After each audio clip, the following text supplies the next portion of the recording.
नमस्कार बच्चों, मैं डिम्पल सैनी लेकर आई हूँ आप सभी के लिए हिंदी की ऑनलाइन क्लास। तो आप सभी का बहुत बहुत स्वागत है आपके इस क्लास में।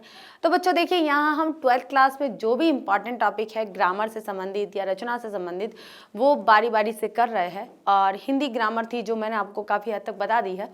आज हम यहाँ पर व्याकरण से रिलेटेड, यानी कि व्याकरण भी नहीं कहेंगे, हम भाषा से रिलेटेड कहेंगे, लेकिन वो हिंदी ग्रामर के अंतर्गत ही आता है। तो हम उस रचनात्मक भाग को पढ़ने वाले हैं जो हमारे हिंदी ग्रामर में आने वाला है। और ये सभी बोर्ड के लिए नहीं कहूँगी कि आपको लगता है कि आपके बोर्ड में है तो आपको वो पढ़ लेना है, फिर भी छोटे मोटे क्वेश्चन तो आ ही सकते हैं, ठीक है। वैसे ये सभी बोर्ड के लिए क्लास है, चाहे यूपी बोर्ड हो, चाहे बिहार बोर्ड हो, चाहे एमपी बोर्ड हो, चाहे एनसीईआरटी राजस्थान बोर्ड जो भी हो, सभी बोर्ड के लिए क्लास है। क्योंकि सभी बोर्ड में कुछ इसमें से कुछ न कुछ क्वेश्चन जरूर आएगा, पक्का आएगा, पक्का लिख लीजिए आप। मोस्ट इंपॉर्टेंट जो कहूंगी मैं वो है एनसीईआरटी और MP board. NCERT board MP में भी चलता है, राजस्थान में भी चलता है और भी कई जगह चलता है, लेकिन उसमें जो एमपी बोर्ड में जो जिस तरह का पेपर बनता है उसमें इनके ये जो हमारी क्लास है इसमें से बहुत सारे क्वेश्चन उसमें आने वाले हैं। और प्लस राजस्थान बोर्ड में भी जो क्वेश्चन बनते हैं वो उनमें भी ऐसे यहाँ की जो क्लास है, हमारी आज की जो क्लास है, उस क्लास में से काफ़ी कुछ क्वेश्चन आ जाएंगे। तो आपको इसमें से काफ़ी चीज़ें आपको ध्यान से देखनी है। अब मैं कहूँगी यहाँ एमपी बोर्ड में जैसे प्रवृत्तियाँ आती है कि आदिकाल की प्रवृत्तियाँ क्या है, छायावाद की प्रवृत्तियाँ क्या है, या फिर फीचर क्या है, आलेख क्या है, या फिर राष्ट्रभाषा, मातृभाषा और हमारी जो राजभाषा है वो क्या है, उनसे रिलेटेड और भी कई क्वेश्चन आ सकते हैं। जैसे राजस्थान बोर्ड में भी आता है कि संस्मरण और रेखाचित्र में क्या अंतर है, छायावाद और रहस्यवाद में क्या अंतर है, तो आपको इनके बारे में पता होना चाहिए ये सारी चीजें क्या है। तो आज हम इसी स्पेशल क्लास को करने वाले हैं, किसी एक टॉपिक को लेकर नहीं, इसमें कई टॉपिक को सम्मिलित किया गया है। अब यहाँ हम टॉपिक वाइज कुछ डिटेल में पढ़ेंगे नहीं, क्वेश्चन सॉल्व करेंगे, डायरेक्टली क्वेश्चन कि किस तरह से क्वेश्चन आते हैं उन क्वेश्चन को ही हम डिटेल में सॉल्व करेंगे, ताकि आपको क्वेश्चन का आंसर कैसे लिखना है वो देख लीजिए कि हमें इसका जो उत्तर है वो किस तरह से देना है। तो शुरू करते हैं हमारी क्लास जिसका नाम है रचनात्मक अध्ययन। तो देखिए, सबसे पहले बच्चों हम यहाँ डिस्कस करेंगे हम क्या क्या पढ़ने वाले हैं इस क्लास में। तो हम लोग क्या क्या पढ़ने वाले देख लीजिए कि मुख्य बिंदु क्या लिखेंगे यहाँ पर हम, मुख्य बिंदु, हमारे पढ़ने वाले मुख्य बिंदु। मुख्य बिंदु में पहला आएगा हमारा राजभाषा, सॉरी भाषा आएगा। क्या आएगा? भाषा। अब भाषा में हम 3 तत्वों का अध्ययन करेंगे। पहला है हमारा मातृभाषा, दूसरा है हमारा यहाँ पर राष्ट्रभाषा, और नंबर 3 का जो है हमारा यहाँ पर राजभाषा। अब कई बार ऐसे क्वेश्चन आते हैं कि राजभाषा राष्ट्रभाषा क्या है। तो बच्चे मातृभाषा में तो ठीक है, और फिर भी मातृभाषा में कई बच्चे तो कर लेते हैं इसको कि मातृभाषा क्या है, राजभाषा और राष्ट्रभाषा में कंफ्यूज हो जाते हैं। लेकिन कई बच्चे तो तीनों में कंफ्यूज होते हैं, जिनकी मान लीजिए कोई हिंदी भाषा ही मातृभाषा है, राष्ट्रभाषा भी वही है, राजभाषा भी वही है, तो वो कैसे पता लगाएंगे कि हमारी भाषा राष्ट्रभाषा कौन सी है, मातृभाषा कौन सी है और राजभाषा कौन सी है। तो यहाँ थोड़ा सा कंफ्यूजन होता है, इस कंफ्यूजन को हम यहाँ दूर करेंगे। उसके बाद जो दूसरा बिंदु है वो पढ़ेंगे हम हिंदी साहित्य का इतिहास। हिंदी साहित्य का इतिहास और प्रवृत्तियां, और साथ में क्या पढ़ने वाले हैं हम, प्रवृत्तियां पढ़ने वाले हैं। इतिहास और प्रवृत्तियां। प्रवृत्तियां का मतलब होता है उस समय, मतलब जिस काल को अलग अलग विभाजन में बांटा गया है, मतलब अलग अलग समय में अलग अलग कालों के नाम दिए गए, तो उस काल का नाम किस आधार पर दिया गया है, क्या प्रवृत्तियां रही होगी, क्या विशेषताएं रही होगी, उन विशेषताओं के आधार पर इनका नामकरण हुआ है, ठीक है। आगे देखिए, जो नंबर 3 का जो चीज पढ़ेंगे हम पढ़ेंगे यहाँ पर संस्मरण और रेखाचित्र। संस्मरण, रेखाचित्र, नाटक। उसके बाद पढ़ेंगे हम यहाँ पर नंबर 4 पर आ जाएगा हमारा फीचर। क्या पढ़ेंगे? फीचर। और फीचर बहुत ही मोस्ट इंपॉर्टेंट टॉपिक है। और नंबर 5 का जो टॉपिक पढ़ेंगे हम वो पढ़ेंगे हम आलेख। आलेख भी कई प्रकार से आता है कि आलेख क्या होता है और किस तरह से इसको लिखा जाता है। तो यह सारी चीजें हम पढ़ने वाले हैं, लेकिन 5 टॉपिक में नहीं, हम कई टॉपिक में पढ़ने वाले हैं। अब यहाँ जो हम हिंदी साहित्य का इतिहास पढ़ने वाले हैं ना बच्चों, वो अलग अलग इतिहास है जो 4 भागों में बटा हुआ है। उन 4 भागों में हम हिंदी साहित्य के इतिहास को पढ़ेंगे, और क्या पढ़ेंगे, कैसे पढ़ेंगे, इसको भी हम देख लेंगे। तो देखिए बच्चों, चलते अब हम हमारी क्लास की तरफ। तो पहला प्रश्न जो हमारा बनकर आता है वो बनकर आता है कि हिंदी को राजभाषा का दर्जा कब मिला। हिंदी को राजभाषा का दर्जा कब मिला? तो ये मिला है सितंबर 1949 और यहाँ जो डेट आती है वो आती है 14 सितंबर। अब देखिए क्या हुआ था कि हमारा जो संविधान है, हमारा जो संविधान लागू हुआ था कब हुआ था? 26 जनवरी 1950 को हमारा संविधान कब लागू हुआ था? 26 जनवरी 1950 को लागू हुआ था। लेकिन क्या हुआ था कि 26 नवंबर, उससे पहले 26 नवंबर 1949 को इसे अंगीकृत कर लिया गया था, यानी कि अडॉप्ट कर लिया गया था, अंगीकृत कर लिया गया था। कब? 26 नवंबर 1949 को। उसके बाद 2 महीने बाद में 26 जनवरी 1950 को ये लागू कर दिया गया था। क्या कर दिया गया था? लागू। लेकिन उससे पहले, लागू से पहले अंगीकृत किया, और अंगीकृत के पहले जो हमारे संविधान निर्मात्री थे उन्होंने ये सोचा कि भाई हमने संविधान तो लिख लिया है, हमारा देश भारत है, लेकिन भारत की एक भाषा भी होनी चाहिए।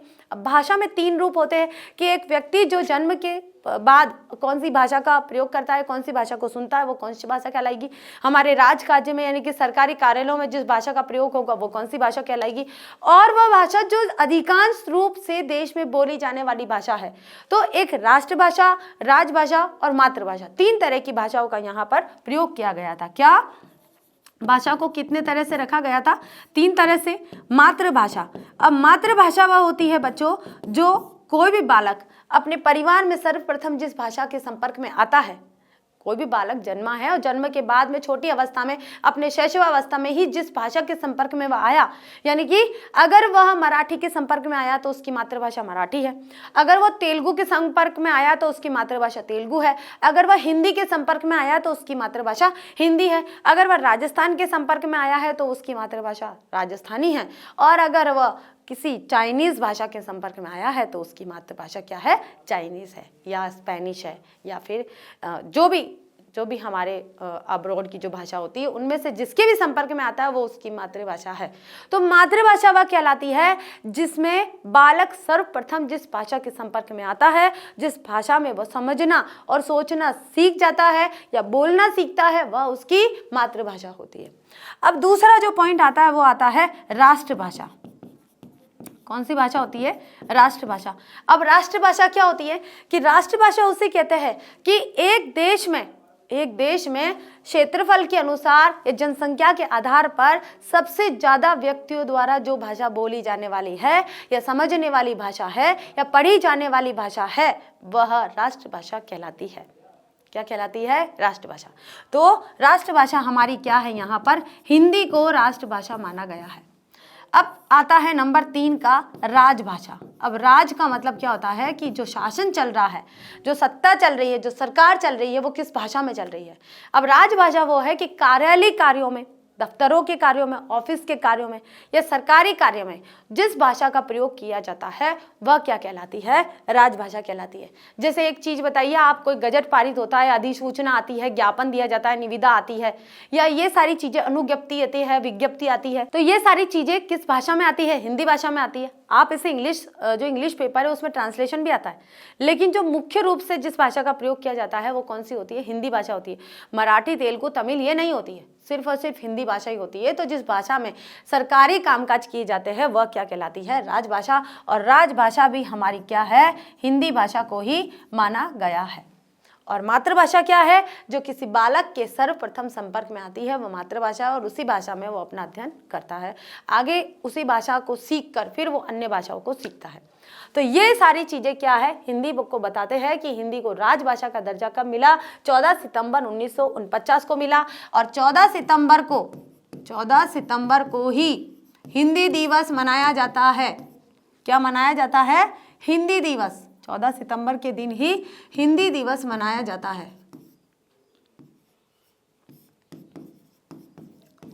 और ये एक सप्ताह के रूप में मनाया जाता है। 14 सितंबर से 21 सितंबर तक का समय होता है। तो एक सप्ताह के यानी कि हिंदी सप्ताह मनाया जाता है 14 सितंबर से 21 सितंबर तक हिंदी के विषय में या हिंदी साहित्य को लेकर या हिंदी कविताओं को लेकर। विद्यालयों में भी अलग अलग प्रोग्राम किए जाते हैं, निबंध प्रतियोगिता की जाती है, कविता पाठ किया जाता है या कोई काव्य रचना की जाती है। कई ऐसे प्रोग्राम किए जाते हैं जिससे हिंदी को बढ़ावा मिले, अधिकांश तौर पर ये बच्चे जान सके, विद्यालय स्तर पर ही जान सके कि हिंदी हमारी राजभाषा है और हिंदी हमारी राष्ट्रभाषा है। ठीक है, इसको बढ़ावा देने के लिए आगे चलते बच्चों सेकंड क्वेश्चन आता है कि मातृभाषा क्या है। अब आगे देखो क्वेश्चन हमारा जिसको हम पढ़ने वाले हैं कि भाषा का पहला चरण मातृभाषा होती है। मातृभाषा का अर्थ उस भाषा से है जिसमें एक माँ अपने बच्चे से बात करती है या फिर परिवार के अन्य सदस्य, या फिर दूसरे शब्दों में कह सकते हैं कि मातृभाषा वह पहली भाषा है जिसे कोई व्यक्ति सर्वप्रथम अपने जीवन में ग्रहण करता है या उसके यानी कि भाषा के उसके किसके भाषा के संपर्क में आता है, सर्वप्रथम संपर्क में आता है। ठीक है, उसे क्या कहते हैं, मातृभाषा कहते हैं। क्वेश्चन नंबर 3 आता है हमारा कि राष्ट्रभाषा क्या है। मैंने आपको बताया कि मातृभाषा क्या है, जो व्यक्ति मतलब सर्वप्रथम एक बालक अपनी माता से अपने परिवार के साथ में जिस भाषा से संपर्क स्थापित करता है वह मातृभाषा होती है, या जो व्यक्ति सर्वप्रथम जिस भाषा को सुनता है वह उसकी मातृभाषा हुई। अब आगे चलते हैं राष्ट्रभाषा। तो राष्ट्रभाषा क्या कहलाती है कि जिस देश में अधिकांश तौर पर व्यक्तियों द्वारा बोली जाने वाली जो भाषा होती है वह राष्ट्रभाषा कहलाती है। और हिंदी हमारी जो भाषा है अधिकांश क्षेत्र में बोली जाने वाली है। उत्तर भारत तो पूरा हिंदी में ही बोला जाता है, और भी अन्य भाषाई क्षेत्रों में हिंदी को भी ज़्यादा स्थान दिया गया है। तो देखिए यहाँ पर यह किसी भी देश की आधिकारिक भाषा होती है, आधिकारिक यानी कि अधिकांश तौर पर जो बोली जाने वाली भाषा है, और देश का प्रतिनिधित्व करती है। अर्थात राष्ट्रभाषा वह भाषा है जिसका देश में सबसे अधिक प्रयोग होता है, उसे क्या बोलते हैं, राष्ट्रभाषा बोलते हैं। तो राष्ट्रभाषा क्या है हमारी, हिंदी। अब एक व्यक्ति ऐसा भी हो सकता है बच्चों कि सबसे पहले जन्म के समय उसने कौन सी भाषा सुनी, हिंदी। उसके बाद में स्कूल गया और पढ़ा उसने, और उसने देखा कि जो उसकी राष्ट्रभाषा है यानी कि राष्ट्रभाषा है वो भी क्या है, हिंदी। और उसके बाद किसी ऑफिस में उसकी जॉब लग गई, तो जॉब में भी वो किस भाषा में कार्य कर रहा है, हिंदी में। तो एक व्यक्ति ऐसा होता है, कई व्यक्ति ऐसे हैं जिनकी मातृभाषा भी हिंदी है, राष्ट्रभाषा भी हिंदी है और राजभाषा भी हिंदी है, यानी कि हिंदी ही उसका संपूर्ण जीवन है। आगे चलते क्वेश्चन नंबर 4, राजभाषा क्या है। कि राजभाषा का अर्थ उस भाषण से या फिर भाषा से है, उस भाषा से है जिसका प्रयोग प्रशासनिक कार्यों तथा सरकारी कामकाज के लिए किया जाता है। बता दिया मैंने पहले ही जब भाषा के 3 रूप बताए थे कि मातृभाषा क्या है, राजभाषा क्या है और राष्ट्रभाषा क्या है। तो आपको लिखना कैसे है, जब भी क्वेश्चन आता है कि मातृभाषा क्या है तो आपको लिखना कैसे, आंसर कैसे लिखना है वो इसमें दिया गया है। राजभाषा क्या है, आपको इसका आंसर कैसे लिखना है वो सारी चीजें इसमें दी गई है। तो इस तरह से आपको उत्तर लिखना है कि राजभाषा का अर्थ उस भाषा से है जिसका प्रयोग प्रशासनिक कार्यों तथा सरकारी कामकाज के लिए किया जाता है। भारत की राजभाषा हिंदी है क्योंकि राज कार्य के लिए हिंदी को ही राजभाषा का दर्जा मिला है। तो राजभाषा का दर्जा हिंदी को मिला है, इसलिए सरकारी कामकाज प्रशासनिक कार्य किस भाषा में होते हैं, हिंदी भाषा में होते हैं। ठीक है, अब चलते हैं क्वेश्चन नंबर 5। तो यहाँ हम देख रहे हैं संस्मरण और नाटक। तो संस्मरण और नाटक क्या होते हैं, संस्मरण वो होता है कोई स्मरणीय घटना, और नाटक होता है मतलब आप कोई काल्पनिक रूप से भी उस नाटक की रचना कर सकते हो, काल्पनिक रूप से कहानी बनाकर नाटक में अंकों का निर्धारण करके आप उस नाटक को रख सकते हो। ठीक है, लेकिन संस्मरण कोई किसी प्रकार का काल्पनिक नहीं होता है, ये एक वास्तविक घटना होती है जो आपके जीवन में कभी घटित हुई है या आपने किसी और के जीवन में देखी है और उसे याद करके फिर आप उसे लिख रहे हो, बता रहे हो, तो वो क्या होता है, संस्मरण होता है। तो यहाँ देखिए हम देखते हैं संस्मरण तथा नाटक में अंतर। तो संस्मरण क्या है कि किसी स्मरणीय घटना या तथ्य को जब कोई व्यक्ति उसके यथार्थ रूप में सशक्त एवं रोचक भाषा शैली में पुनः मूर्त करता है, उसे संस्मरण कहते हैं। कि इस तरह से लिखना कि हूबहू उसका जो चित्र है, उसकी जो याद है, आपको पता चल जाए कि हाँ ऐसा घटित हुआ था, हूबहू रोचक इंटरेस्टिंग भाषा में बिल्कुल अच्छे से लिखना है। यथार्थ यानी कि जो वास्तविक चीज है उसी को लिखना है। माधवी वर्मा के जो संस्मरण है बहुत ही ज्यादा प्रसिद्ध है, उसमें आप गौरा नामक देख लीजिए, भक्ति नामक जो पाठ है वो देख लीजिए, आपको संस्मरण दिखाई देंगे उसमें। आगे चलते हैं नाटक की तरफ कि रंगमंच पर अभिनय द्वारा प्रस्तुत करने की दृष्टि से लिखी गई 1 से अधिक अंकों वाली वह गद्य रचना नाटक कहलाती है जिसमें अभिनय और संवाद पर विशेष बल दिया जाता है। ठीक है। अभिनय और संवाद पर विशेष बल दिया जाता है कि आपको अभिनय यानी कि आप प्ले किस टाइप का कर रहे हो, किस तरह की आप एक्टिंग कर रहे हो, कैसे आप डायलॉग बोल रहे हो, उस पर ज़्यादा विशेष ध्यान दिया जाता है। संस्मरण में ऐसा नहीं है। आगे चलते बच्चों, क्वेश्चन नंबर 6। अब यहाँ देखिए क्या आता है, रेखा चित्र और संस्मरण में अंतर क्या है, कि रेखा चित्र और संस्मरण में क्या अंतर है ये बताना है, क्योंकि रेखा चित्र भी ऐसा ही होता है। रेखा चित्र में क्या होता है कि आपने जो लिखा है वो हूबहू चित्र की समान प्रतीत हो गया है, उसका जो फोटो है वो आपके सामने आ गया है, तो वो हो गया रेखा चित्र। और संस्मरण क्या है, यथार्थ की किसी घटना को प्रस्तुत करना, कोई स्मरणीय घटना को प्रस्तुत करना। तो यहाँ देखिए हम दोनों में अंतर देख लेते हैं कि रेखा चित्र और संस्मरण में क्या अंतर है, कि रेखा चित्र किसी वस्तु या पात्र का आकर्षक ढंग से वर्णन करता है, चित्रण करता है, आकर्षक, बहुत ही ज्यादा आकर्षक ढंग से।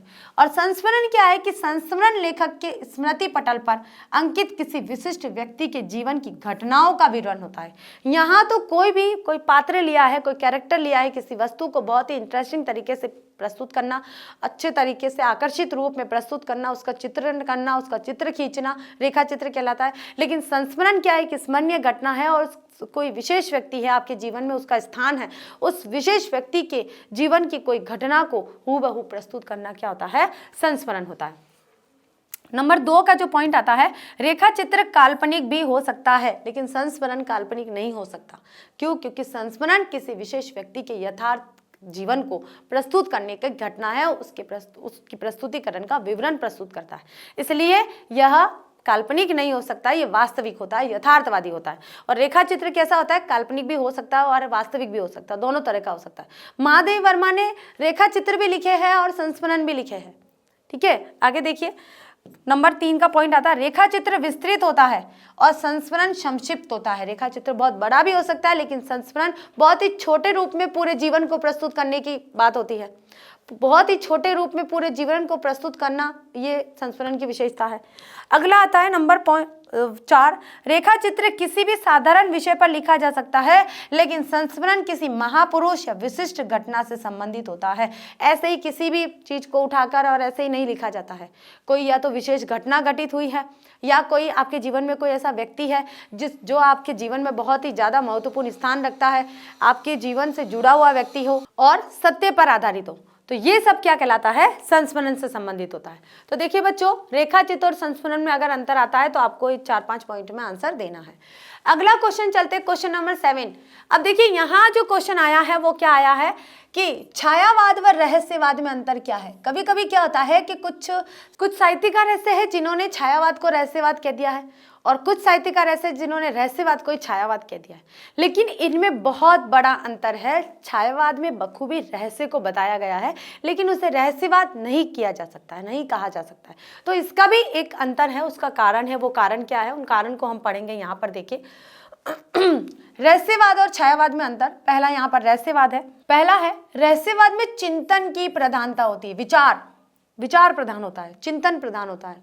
मनुष्य विचार करता रहता है और विचार करते करते करते वो आध्यात्म की तरफ चल जाता है, उस आध्यात्म दार्शनिकता की तरफ चला जाता है, तो वो क्या होता है, रहस्यवाद होता है। चिंतन करते करते आपका मन कहाँ जा रहा है, उस अद्वितीय ब्रह्म की तरफ चला गया, तो आपको पता ही नहीं चलेगा।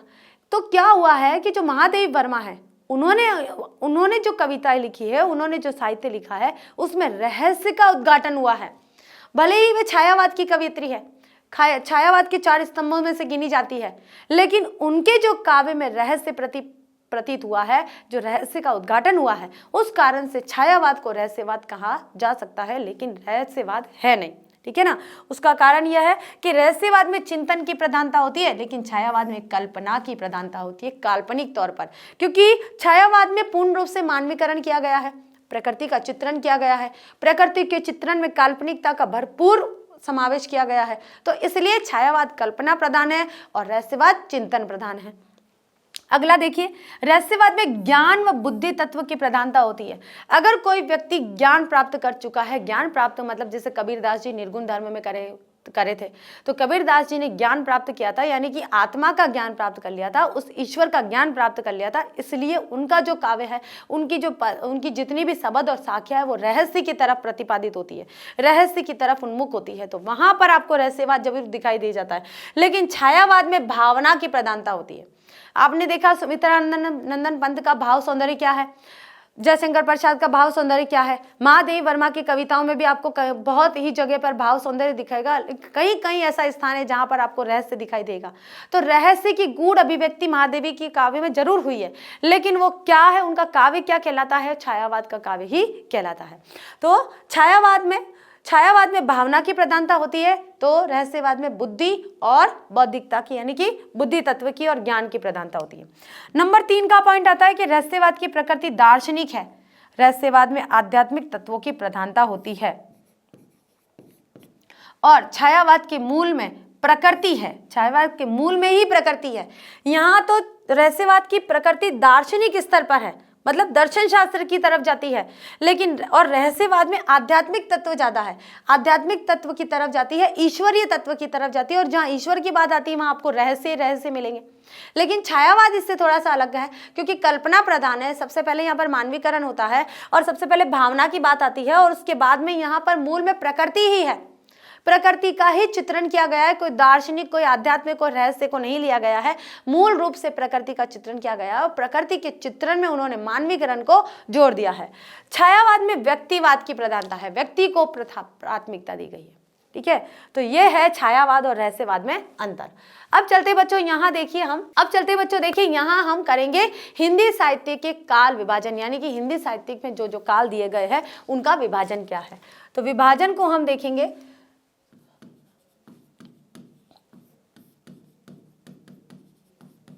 हिंदी साहित्य का काल विभाजन। अब यहां पर जो हिंदी साहित्य का काल विभाजन है वो कितने भागों में हुआ है? 4 भागों में हुआ है। पहला है हमारा आदिकाल। पहला क्या है? हमारा आदिकाल है। दूसरा जो आता है हमारा, अब देखिए दूसरा जो आता है वो आता है हमारा मध्यकाल। इसे क्या कहा गया है? कई साहित्यकारों ने इसे मध्यकाल भी कहा गया है। फिर मध्यकाल को 2 भागों में बांटा गया है, जिसमें पहला आता है हमारा भक्ति काल और नंबर दूसरा आता है हमारा रीतिकाल। और वैसे हिंदी साहित्य में इस मध्यकाल को नहीं रखा गया है, सीधा सीधा बोल दिया है 1 नंबर आदिकाल, 2 नंबर भक्ति काल, नंबर 3 रीतिकाल, और यहाँ पर नंबर 4 का जो काल आता है वो आता है आधुनिक काल। क्या आता है? आधुनिक काल। अब देखिए क्या हुआ था कि आदिकाल को भी अलग अलग नामों से पुकारा गया है, और इसका समय जो माना गया है, कई साहित्यकारों ने 750 से माना है और कई साहित्यकारों ने अलग अलग समय माना है। तो यहाँ पर जो समय एक जो प्रस्तावित हुआ है वो आया है 1000 से 1375 का समय आया है। उसके बाद यहाँ आता है भक्ति काल। तो भक्ति काल का समय 1375 से माना गया है और 1375 से यहाँ पर 1700 माना गया है। अब इसे जो माना गया है वो 1700 से 1900 माना गया है। कितना? 1900। और यहाँ पर 1900 से अब तक इसे आधुनिक काल का समय माना गया है 1900 से। तो देखिए ये था हमारा काल विभाजन जो बताया गया है कि आदिकाल, भक्ति काल, रीतिकाल, आधुनिक काल।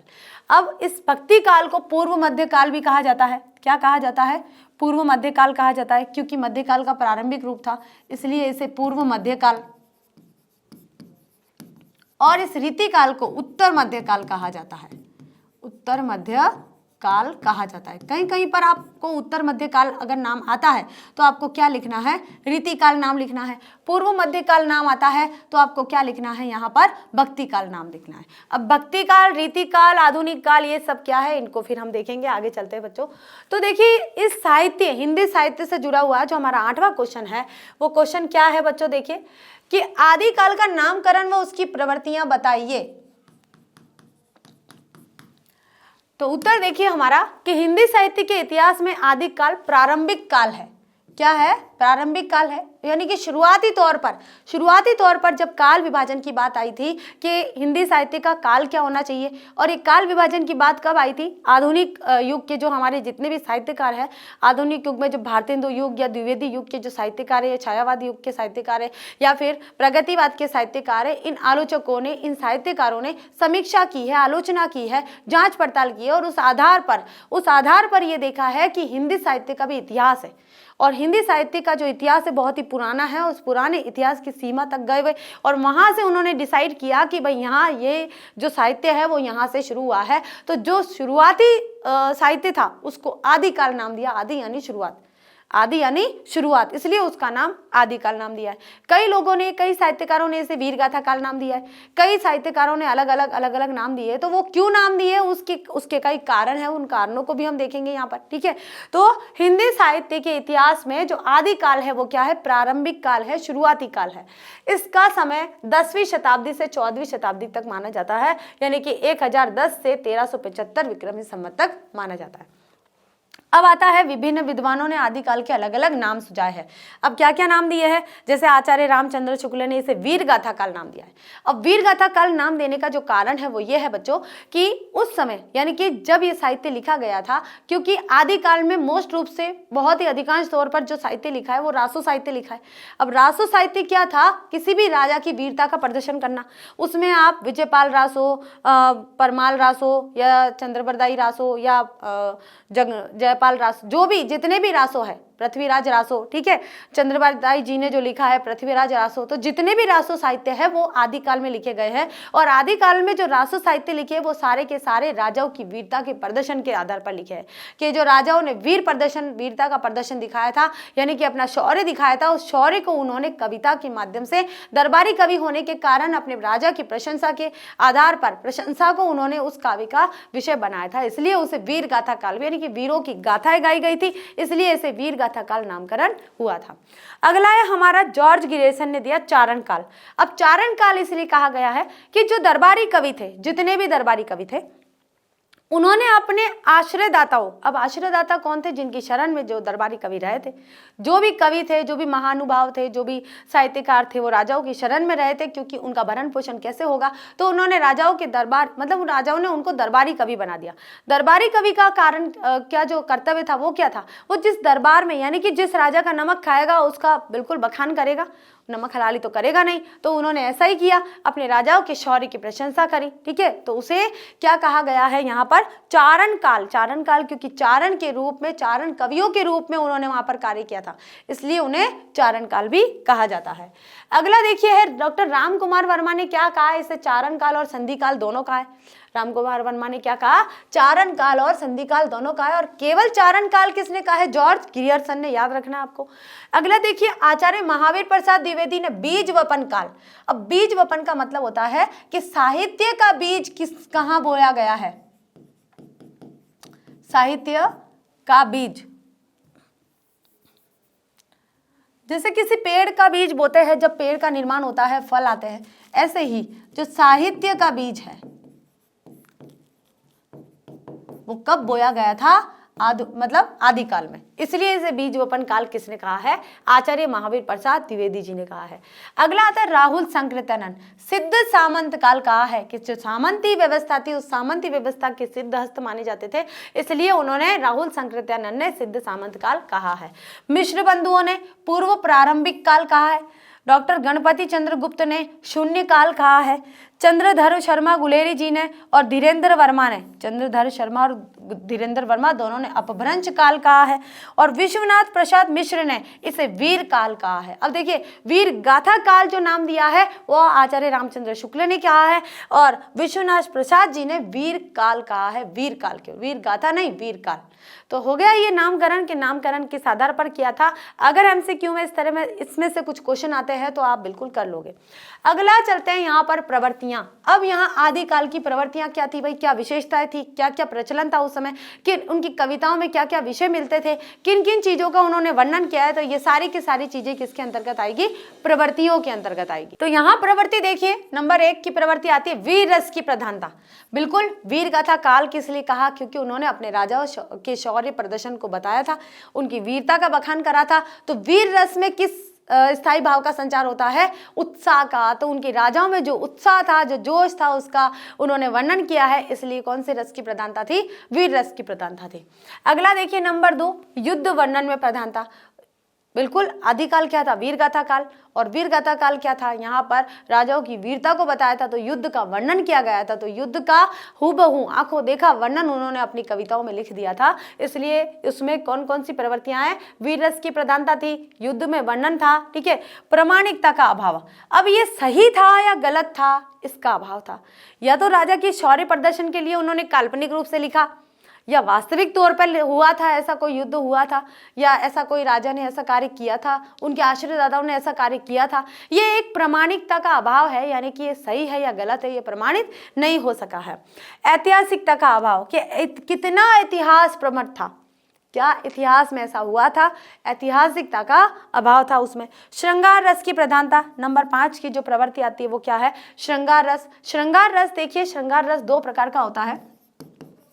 यहाँ हम श्रृंगार की बात करते हैं। श्रृंगार रस हमारा 2 प्रकार का होता है। एक होता है हमारा संयोग श्रृंगार और दूसरा होता है हमारा यहाँ पर वियोग श्रृंगार। संयोग श्रृंगार में बच्चों क्या होता है कि जब नायक नायिका का मिलन होता है और दोनों प्रसन्न अवस्था में रहते हैं तो उसे कहते हैं संयोग श्रृंगार। और जहाँ पर नायक नायिका एक दूसरे से अलग हो जाते हैं, बिछड़ जाते हैं और वे दूर से ही अपने प्रेम को व्यक्त करते हैं, पत्र लिखते हैं या कोई संदेशा भेजते हैं और अपने विरह गाथा को बताते हैं, तो वो है वियोग श्रृंगार। तो श्रृंगार 2 प्रकार का है जो प्रेम से संबंधित है, जिसका स्थायी भाव क्या है? प्रेम है। तो आदिकाल में श्रृंगार रस की प्रधानता भी थी। आगे देखिए बच्चों, आश्रयदाताओं की प्रशंसा, नंबर 6 का क्या है? मूल रूप से जो काव्य में जो चीज मिलती है वो यही मिलती है कि आश्रयदाताओं की प्रशंसा, कि जितने भी चारण कवि, दरबारी कवि, जो भी कवि थे, उन सभी ने अपने आश्रयदाताओं यानी कि जिस राजा की शरण में वे रहते थे उस राजा का उन्होंने बखान किया था, उसकी वीरता का प्रदर्शन किया था, उसका मतलब उसकी प्रशंसा ही करते रहे थे। आगे देखिए नंबर 7 का जो पॉइंट आता है, राष्ट्रीय एकता का अभाव। अब जो बीज वपन काल था या आदि काल था वो समय कैसा था? आप देखिए, मतलब 10वीं शताब्दी से लेके और 14वीं शताब्दी तक का जो समय था, आप सोचिए वो कौन सा था? जब मुगल हमारे देश में आए थे, तो मुगल आने के कारण क्या हुआ था? हमारा देश जो अलग अलग रियासतों में बटा हुआ था, अलग अलग रियासतों में बटने के कारण क्या हुआ था? राष्ट्रीय एकता का अभाव था, यानी कि एक मिलके नहीं थे, एक राजा दूसरे राजा के साथ प्रतिद्वंदिता अपना रहा था। तो इस तरह से उनके काव्य में, उनके साहित्य में, उनकी रचनाओं में राष्ट्रीय एकता के अभाव भी की जो झलक थी वो भी परिलक्षित होती थी। अतिशय कल्पना बोध, और काल्पनिक तौर पर उन्होंने पता नहीं क्या क्या लिख डाला, बहुत सारी चीजें कल्पना के आधार पर भी लिख डाली थी। और जो नंबर 8 का है, नंबर 9 का जो पॉइंट आता है, विविध छंदों व अलंकारों का प्रयोग। आदिकाल में ही अधिकांश तौर पर छंद और अलंकारों का प्रयोग किया गया था। तो ये थी आदिकाल की प्रवृत्तियां, आदिकाल का नामकरण और आदिकाल का जो नामकरण, जो काल विभाजन है वो किस तरह से हुआ था। आगे देखिए बच्चों, अगला क्वेश्चन आता है हमारा क्वेश्चन नंबर 9। अब क्वेश्चन नंबर 9 क्या कह रहा है कि भक्ति काल का समय व प्रवृत्तियां बताइए। दूसरा जो काल आता है, तो इस युग को पूर्व मध्य काल भी कहा जाता है और इसका समय 1375 से 1700 ईस्वी तक माना जाता है। अब कई आचार्य हैं जिन्होंने इसको अलग अलग नाम दिया है, जैसे आचार्य रामचंद्र शुक्ल ने इसे भक्ति काल कहा है। क्या कहा है? भक्ति काल कहा है। भक्ति काल किसने कहा है भाई? भक्ति काल नाम किसने रखा है? आचार्य रामचंद्र शुक्ल ने ही रखा है। जॉर्ज ग्रियर्सन ने इन्हें स्वर्ण काल कहा है, क्योंकि यहाँ पर साहित्य का स्वर्ण युग आया था। स्वर्ण युग का मतलब साहित्य अपने चरमोत्कर्ष पर पहुंचा था, लेकिन किसकी? एकमात्र ईश्वर की भक्ति के रूप में। नंबर 3 में जो आते हैं श्याम सुंदर दास आते हैं, उन्होंने जॉर्ज ग्रियर्सन ने स्वर्ण काल कहा था और श्याम सुंदर दास ने स्वर्ण युग कहा था।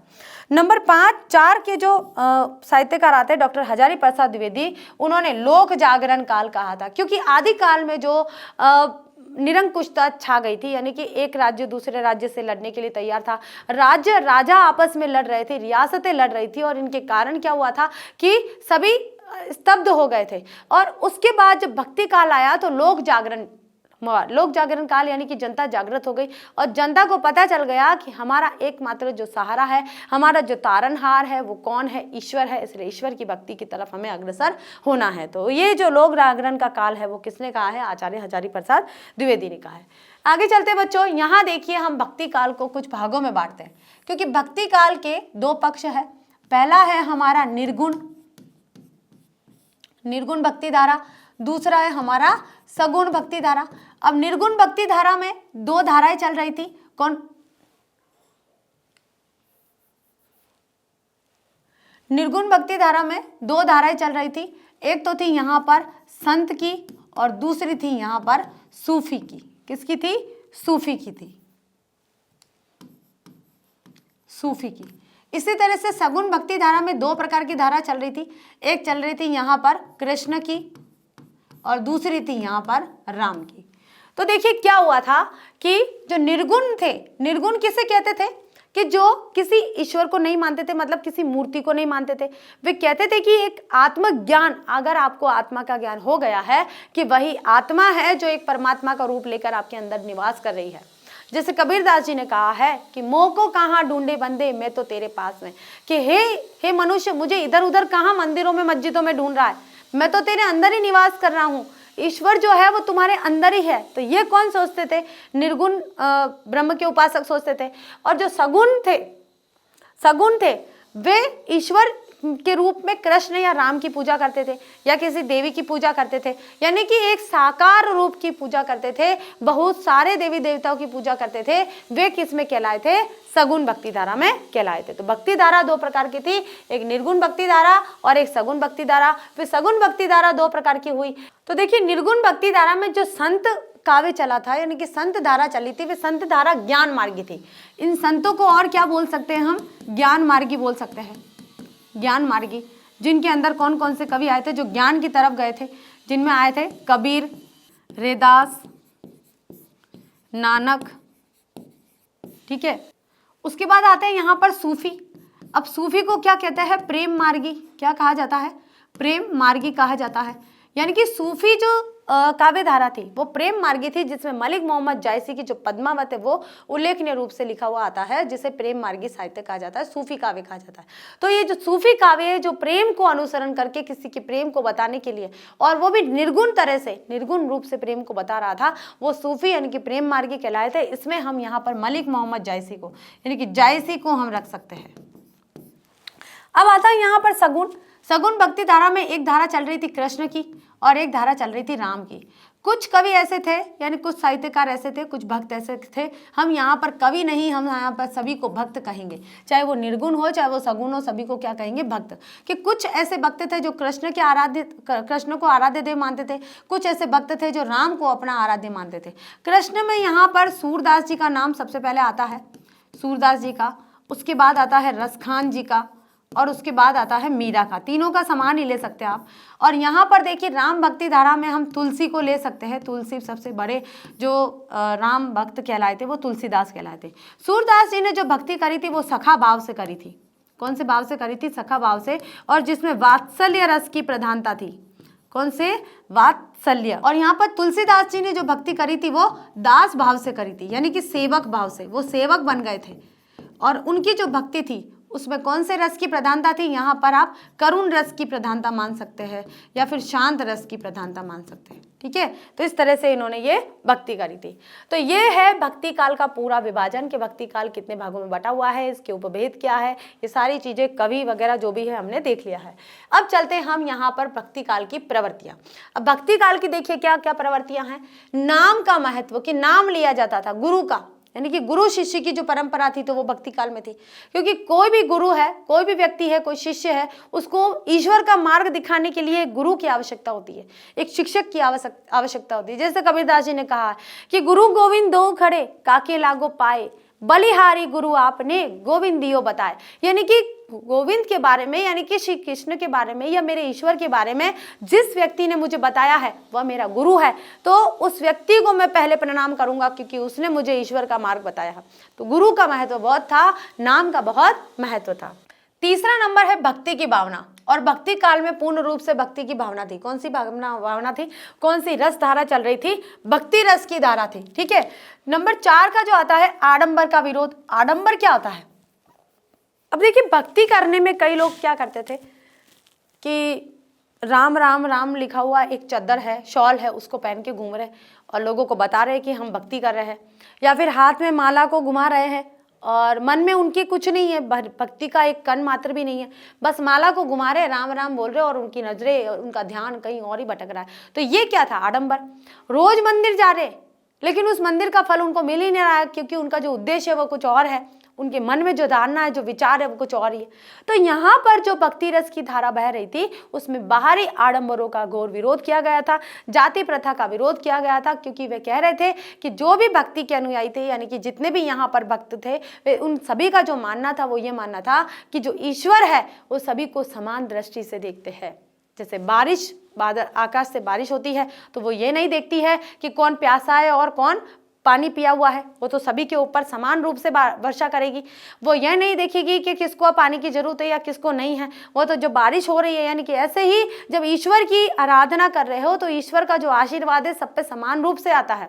तो भगवान जो है वो जाति या प्रथा को देखकर या जातिवादी को देखकर या रंग भेद को देखकर या लिंग के आधार पर अपनी भक्ति का फल नहीं देता है। वो जो भक्ति का फल देता है अंतर आत्मा के फल से देता है, यानी कि आप आत्मा से किसी ईश्वर की पूजा कर रहे हो तो आपका फल मिलेगा। तो इसी बाहरी आडंबर का इन्होंने विरोध किया था। समन्वय की भावना यानी कि जाति पाति के बंधन को तोड़कर आपसी एकता के साथ रहिए, भाईचारे के साथ रहिए, हिल मिल कर रहिए, वो समन्वय की भावना थी।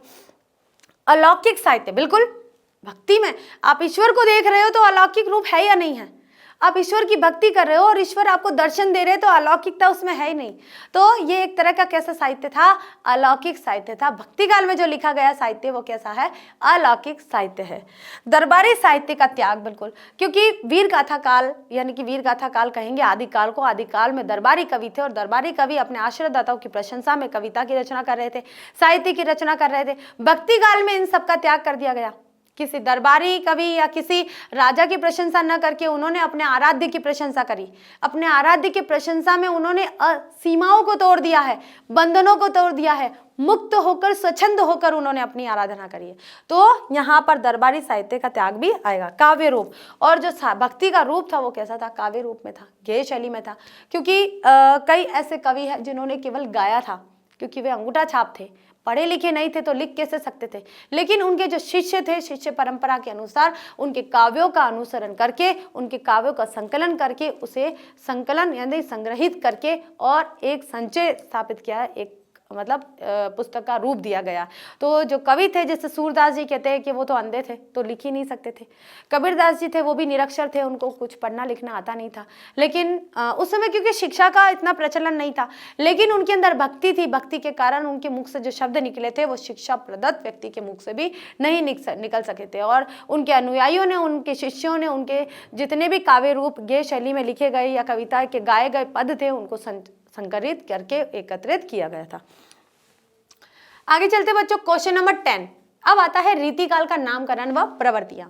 तो देखिए यहाँ क्या है कि रीतिकाल के अधिकांश कवियों ने रीति अर्थात रस, नायिका भेद, ये प्रवृत्तियां आ गई है बच्चों। देखिए कि रीति का मतलब क्या होता है, रस। रीति का मतलब क्या है, ये सारी प्रवृत्तियां कि रस का संचय, रस का प्रतिपादन करना, नायिका भेद बताना, नक्षिक वर्णन करना, अलंकार, रस और छंद, काव्यांगों के आधार पर काव्य का सृजन करना, इसी आधार पर रीतिकाल का नाम हुआ है। और इसका समय 16वीं शताब्दी से 17वीं शताब्दी तक माना जाता है। तो यहाँ देखिए रीति का मतलब क्या है, अगर आप रस का निरूपण कर रहे हो तो वो रीति है, अगर आप नायिका भेद का वर्णन कर रहे हो तो रीति है वो, नक्षिक वर्णन कर रहे हो, नक्षिक वर्णन का मतलब क्या होता है कि ये होता है हमारा सिर और ये होता है पूरी बॉडी का, हमारे यहाँ पर हमारे पैर का नाखून, क्या बोलते हैं, नाखून। कई कवि ऐसे हैं, कई साहित्यकार ऐसे हैं जिन्होंने किसी स्त्री के, किसी महिला के पैर के नाखून से लेकर और उसके सिर तक का वर्णन किया है, उसे कहते हैं नक्षिक वर्णन। और ये विलासिता की पहचान थी, इसलिए इसे रीतिकाल कहा गया है। अलंकार, रस, छंद, काव्यांगों के आधार पर काव्य यानी कि काव्य का सृजन किया गया है, इसी आधार पर इसका नाम रीतिकाल हुआ है। क्यों, रीति को लेकर, जो रीति चल रही थी उस रीति को लेकर जिन्होंने साहित्य की रचना करी है वे रीतिकाल के कवि कहलाए थे। और इसका जो समय है वो 16वीं शताब्दी से 17वीं शताब्दी तक माना जाता है। अब देखिए यहाँ पर आता है बच्चों आचार्य और उनके द्वारा दिए गए नाम। जैसे जॉर्ज ग्रियर्सन पहले व्यक्ति है, इन्होंने दिया है रीति काव्य। क्या नाम दिया है, रीति काव्य नाम दिया है। अगला देखिए मिश्र बंधु, मिश्र बंधु 2 नंबर के इन्होंने दिया है अलंकृत काल। अलंकृत यानी कि जहां पर आभूषण है और श्रृंगार दिखाई दे रहा है। अलंकार योजना रीति काल में हुई थी, तो अलंकृत काल किसे कहा गया है, रीति काल को कहा गया है। और किन्होंने कहा है, मिश्र बंधु ने कहा है। नंबर 3 पर आते हैं आचार्य रामचंद्र शुक्ला, और इन्होंने कहा है रीति काल, और इसी का नामकरण रखा गया है। इसी नाम को हिंदी साहित्य के इतिहास में स्पष्ट किया गया है। नंबर 4 के जो आता है विश्वनाथ प्रसाद मिश्र, इन्होंने श्रृंगार काल नाम दिया है क्योंकि श्रृंगार का अधिकाधिक प्रयोग किया गया है। श्रृंगार रस का अधिक प्रयोग हुआ है, ठीक है, प्रयोग हुआ है, इसलिए श्रृंगार काल नाम दिया है। नंबर 5 में आते हैं डॉक्टर रमाशंकर शुक्ल रसाल, इन्होंने कला काल कहा है। और नंबर 6 में आते हैं त्रिलोचन, इन्होंने अंधकार काल कहा है क्योंकि भक्ति काल में जो उजाला था ना, जो प्रकाश था, वो रीति काल में आकर पूर्ण रूप से विलुप्त हो गया था। वो सिर्फ प्रेम और नारी सौंदर्य और इन पर मतलब राजा के सौंदर्य प्रेम के बारे में बताना, बस इसी तरह चल रहा था। इसलिए यहाँ पर जो त्रिलोचन है उन्होंने अंधकार काल भी नाम दिया है। आगे चलते बच्चों देखिए रीति काल का विभाजन। अब देखिए बच्चों रीति काल 3 प्रकार का था। रीतिबद्ध, जो रीति की प्रवृत्तियों के अनुसार चले, यहां पर रीति काल को हम लिख लेते हैं। रीति काल 3 प्रकार का था। पहला देखिए रीतिबद्ध। रीतिबद्ध का मतलब क्या था कि वे कवि जो रीति के नियमों के अनुसार चले, वे कवि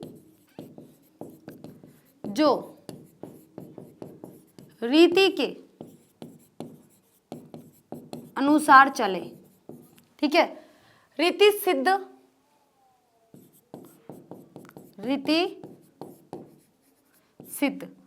अब इसमें वे कवि आते हैं जो रीति को सिद्ध करते हैं, यानी कि यही रीति है, उसी रीति को सिद्ध करते हैं। और तीसरे जो आते हैं रीति मुक्त, यानी कि ये जो कवि थे वो रीति के नियमों से मुक्त होकर रचना करते थे, मुक्त थे यानी स्वतंत्र होकर, ठीक है। तो देखिए रीतिबद्ध कौन कौन से कवि थे? चिंतामणि, मतीराम देव, भिखारी दास, कुलपति, मंडन, ठीक है। और भी थे, हमने इतने ही लिखे हैं। और रीति सिद्ध में एकमात्र कवि आते हैं बिहारी दास लिखा जाता है। और इनकी जो रचना है वो कौन सी है? बिहारी सतसई। इस बिहारी सतसई के अनुसार, बिहारी सतसई के कारण इनको रीति सिद्ध में रखा जाता है और ये एकमात्र कवि है जो रीति सिद्ध कहलाए थे। तीसरा जो आता है वो रीति मुक्त आता है। रीति मुक्त यानी कि इन्होंने रीति के ये जो कवि चले थे, जो रीति की यहाँ पर हम प्रवृत्तियां देखते हैं, ये जो प्रवृत्तियां हम देख रहे हैं कि रस का निरूपण करना, नायिका भेद करना, नक्षिक वर्णन करना, अलंकार, रस, छंद, काव्यांगों का प्रयोग करना, अगर इस सारी चीजों को लेकर जो कवि चले थे वो रीतिबद्ध के कवि कहलाए और जो रीति सिद्ध थे वो बिहारी थे। और यहाँ पर इन नियमों का जिन्होंने विरोध कर दिया और स्वच्छंद होकर किसी नियमों को न मानकर और फिर अपनी काव्य रचना करी थी, वे रीति मुग्ध कहलाए थे। और उनमें आलम, बोधा, ठाकुर और घनानंद ये मुख्य रूप से थे। घनानंद की बात मैं बताती हूँ क्योंकि मैंने इनको बहुत कम पढ़ा है। आलम, बोधा, ठाकुर को तो कुछ ही पढ़ा है, लेकिन घनानंद को मैंने काफी पढ़ा है। तो घनानंद ऐसे थे कि घनानंद की एक प्रेमिका थी जिसका नाम था सुजान, और सुजान उनसे अलग हो चुकी थी, मतलब एक सुजान से बिल्कुल अलग हो चुके थे और अपने प्रेम को बताने के लिए सुजान के प्रति उन्होंने काव्य रचना करी थी। तो उसी प्रेम को उन्होंने कृष्ण की लीलाओं के माध्यम से यहाँ बताया था। तो ये क्या है? रीतिकालीन कवि। अब चलते बच्चों क्वेश्चन नंबर 11, आधुनिक काल का नामकरण व समय। अब उनकी प्रवृत्तियां भी अलग अलग आएगी क्योंकि आधुनिक काल एक अकेला काल नहीं है, इसके अंदर कई कालों का समावेश है। तो कौन कौन से कालों का समावेश है वो भी हम देखेंगे कि आचार्य रामचंद्र शुक्ल ने आधुनिक काल का प्रारंभ 1900 विक्रमी संवत से, यहाँ 1943 आएगा, ठीक है, 1943 ईस्वी तक का माना है। पूरा ही माना ये वैसे तो अभी तक का आता है, ठीक है। आगे देखिए भारतेंदु हरिश्चंद्र के जन्म से, क्योंकि जब रीति काल का समापन होने वाला था तब भारतेंदु हरिश्चंद्र का जन्म हुआ था और भारतेंदु हरिश्चंद्र के जन्म से ही, इनके जन्म से ही आधुनिक काल का प्रारंभ माना जाता है। इसलिए एक काल तो ऐसा है आधुनिक काल का जिसमें भारतेंदु युग ही कहा जाता है।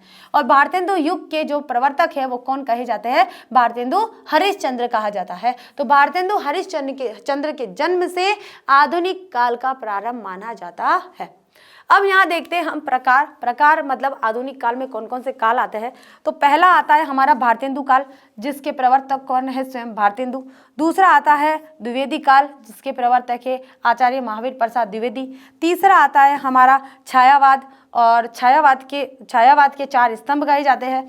चौथा आता है हमारा प्रगतिवादी। पांचवा आता है हमारा प्रयोगवादी, और छठा आता है हमारा नई कविता, जिसके अंदर साठोत्तरी कविता, और ये अब तक का कहा जाता है, अब तक। ठीक है, तो ये हैं हमारे काल जो आधुनिक काल के युग कहे जाते हैं। भारतेंदु युग, यहाँ तक तो काल हो गया हिंदी साहित्य के काल, जिसमें आदि काल, भक्ति काल, रीति काल, आधुनिक काल। अब आधुनिक काल के जो युग आते हैं वो इस तरह से है: भारतेंदु युग, द्विवेदी युग, छायावादी युग, प्रगतिवादी युग, प्रयोगवादी युग और नई कविता। अब देखते हैं हम इनको अलग अलग से। ठीक है, अलग अलग से कैसे। क्वेश्चन नंबर 12 आता है भारतेंदु युग की प्रवृत्तियां या विशेषताएं बताइए। तो भारतेंदु युग का जो समय है वो 1850 से 1900 तक का माना जाता है। प्रवर्तक है आचार्य भारतेंदु हरिश्चंद्र।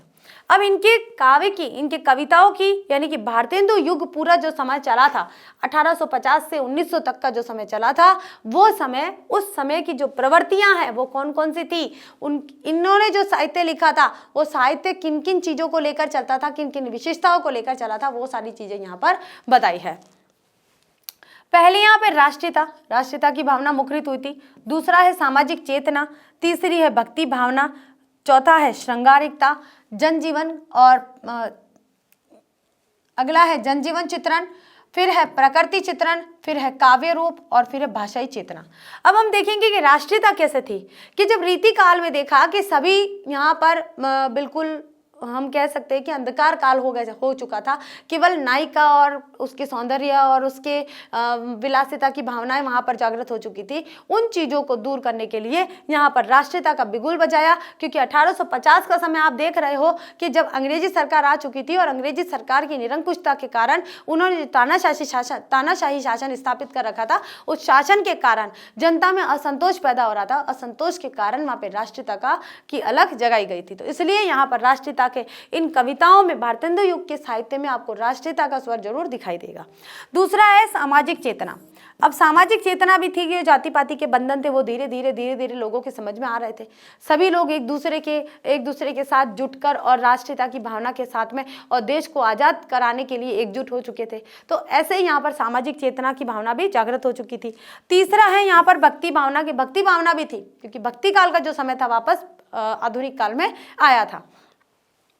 नंबर 4 में आता है श्रृंगारिकता, क्योंकि रीति काल के बाद भारतेंदु युग का प्रारंभ हुआ था, इसलिए रीति काल का कुछ जो चीज है, कुछ तत्व है, कुछ विशेषता है, प्रवृत्तियां हैं, वो अचानक से तो खत्म होने वाली नहीं है। तो श्रृंगारिकता भी उनके काव्य में देखने को मिली थी।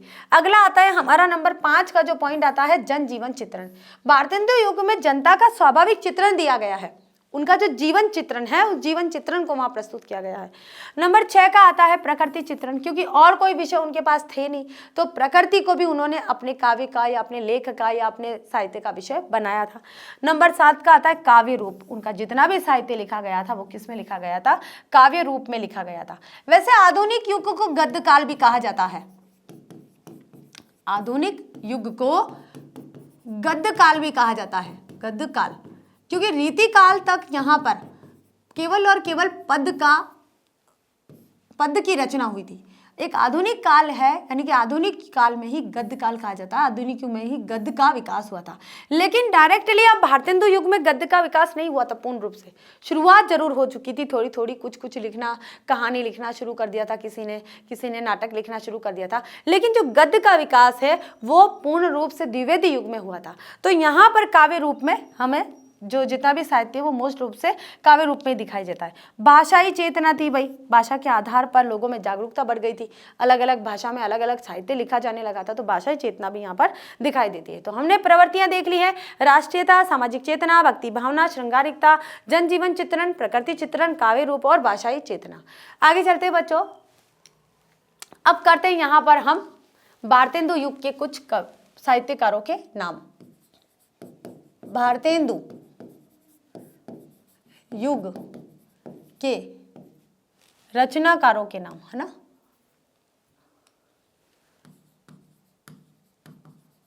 रचनाकारों के नाम। पहला आता है भारतेंदु हरिश्चंद्र।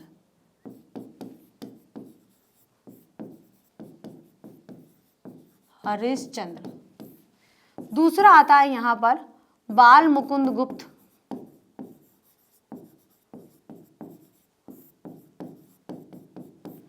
नंबर 3 का आता है अंबिका दत्त व्यास।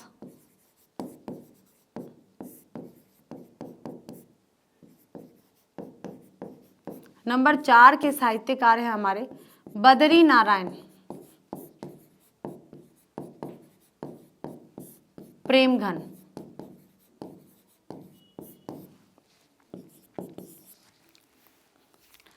नंबर 5 के आते हैं प्रताप नारायण मिश्र।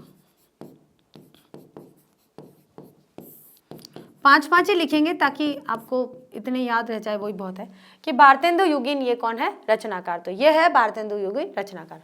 अब चलते बच्चों यहाँ क्वेश्चन नंबर 13 की तरफ। तो 13 क्वेश्चन क्या कह रहा है कि द्विवेदी युग का नामकरण और प्रवृत्तियां बताइए। प्रवृत्तियां, तो आचार्य रामचंद्र शुक्ल ने द्विवेदी युग की समय सीमा कितनी मानी है, यहाँ पर हम कितनी मानेंगे,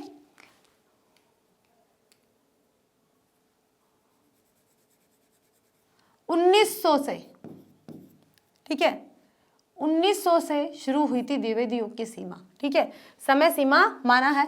इसी युग के प्रवर्तक महावीर प्रसाद द्विवेदी जी को माना है, जिन्होंने सरस्वती नामक पत्रिका का प्रकाशन सन 1900 में किया था। तो हम किसे मानेंगे, सन 1900 को इसे मानेंगे। और इसकी प्रवृत्तियां कुछ 20 वर्षों तक, जो सबसे लंबा काल जो चला था, अधिकांश अभी भी नई कविता साठोत्तरी कविता का प्रचलन चल रहा है, लेकिन कई हद तक वो कम भी हो गया है, अलग अलग प्रवृत्तियां आ गई है, लेकिन द्विवेदी युग जो है लंबा काल कहा जाता था, 20 वर्षों तक चली और गद्य पद्य का विकास हुआ। और मुख्य रूप से जो गद्य का विकास है वो कहाँ हुआ है, द्विवेदी युग में ही माना जाता है। किस युग में माना जाता है, द्विवेदी युग में, ठीक है, ये आपको ध्यान में रखना है। आगे चलते हैं बच्चों, प्रवृत्तियां। अब प्रवृत्तियां देखिए, राष्ट्रीयता की भावना है, क्योंकि हमारा देश आजाद नहीं हुआ था। भारतेंदु युग से लेकर देखिए और आधुनिक युग का जो समय आता है, जिसमें प्रयोगवादी विचारधारा भी आती है, प्रयोगवाद तक हमारा देश आजाद नहीं हुआ था, तो प्रयोगवाद तक का जो समय है वो राष्ट्रीयता की भावना से लेकर उठा है। तो राष्ट्रीयता की भावना जो पहला पॉइंट है वो सभी में आएगा। दूसरा है मानवता। अब यहाँ पर राष्ट्रीयता के साथ में मानव को मानव समझा जाने लगा, तो मानवतावाद का भी स्वर्ण मुखरित हुआ था। नंबर 3 का आता है नीति एवं आदर्श। नीति एवं आदर्श की जो व्याख्या है वो गद्य काल में हुई थी, यानी कि द्विवेदी काल में हुई थी। द्विवेदी काल में आचार्य रामचंद्र शुक्ल ने भी निबंध लिखे थे, निबंध रचना करी थी, छायावाद के साहित्यकार गिने जाते हैं। द्विवेदी काल में कई ऐसे साहित्यकार थे जिन्होंने व्यंग को स्थान दिया है, जिन्होंने निबंध को स्थान दिया है, आलोचनाओं को स्थान दिया है, नाटक लिखे हैं, कहानियां लिखी है, बहुत सारी ऐसी चीजें लिखी है। आगे देखिए बच्चों, नंबर 4 का जो पॉइंट आता है वर्ण विषय का क्षेत्र विस्तार।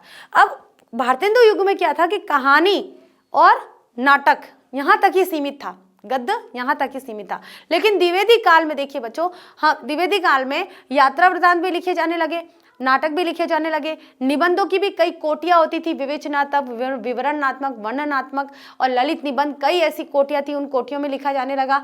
और साक्षात्कार लिखे जाने लगे, डायरी लिखी जाने लगी। तो गद्य काल में कई विधाओं का विकास हुआ था। द्विवेदी काल में गद्य की कई विधाओं का विकास हुआ था, विधाओं में रचना लिखे जाने लगे थे, इसलिए वर्ण विषय का जो क्षेत्र है वो विस्तारित हुआ था। नंबर 5 का आता है हास्य व्यंग्य काव्य। और काव्य कैसा था, हास्य और व्यंग्यात्मक। हरिशंकर परसाई जी के काव्य वो द्विवेदी काल के ही माने जाते हैं। नंबर 6 का जो पॉइंट आता है, विविध काव्य रूपों का प्रयोग किया गया था, छंद वैविध्य का प्रयोग किया गया था, देशभक्ति की भावना बहुत ज्यादा मुखरित हो रही थी, क्योंकि हमारा देश गुलाम था, गुलामी के कारण देशभक्ति की कविताएं आपको द्विवेदी काल में ही देखने को मिलेगी, पढ़ने को मिलेगी। नंबर 9 का जो आता है वो प्रकृति चित्रण, कि देशभक्ति की भावना भी करी थी, मानवतावाद भी था, उसमें राष्ट्रीयता की भावना भी थी, साथ में प्रकृति का भी चित्रण किया गया था, प्रकृति की भी यहाँ पर विशेषता की गई थी, प्रकृति को भी यहाँ पर प्रस्तुत किया गया था उनके काव्य में। और बहुत ही मोस्ट इंपॉर्टेंट बात वो थी जो थी काव्य में खड़ी बोली की प्रधानता। काव्य में खड़ी बोली की प्रधानता कब थी, कहाँ थी, द्विवेदी काल में खड़ी बोली को भाषा में, साहित्य में स्थान मिल चुका था। और खड़ी बोली जो द्विवेदी काल में शुरू हुई थी वो धीरे धीरे धीरे धीरे छायावाद, प्रगतिवाद तक आगे तक चली थी। तो खड़ी बोली साहित्य में अपना स्थान द्विवेदी काल के समय में रखती है। आगे चलते हैं बच्चों, देखिए यहाँ करते हैं द्विवेदी युगीन रचनाकारों के नाम।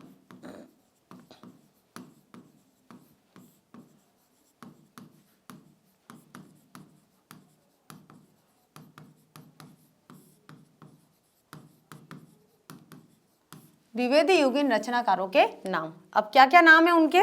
सबसे पहला जो नाम आता है महावीर प्रसाद द्विवेदी, महावीर प्रसाद द्विवेदी। नंबर 2 का आता है यहां पर गया प्रसाद स्नेही, गया प्रसाद।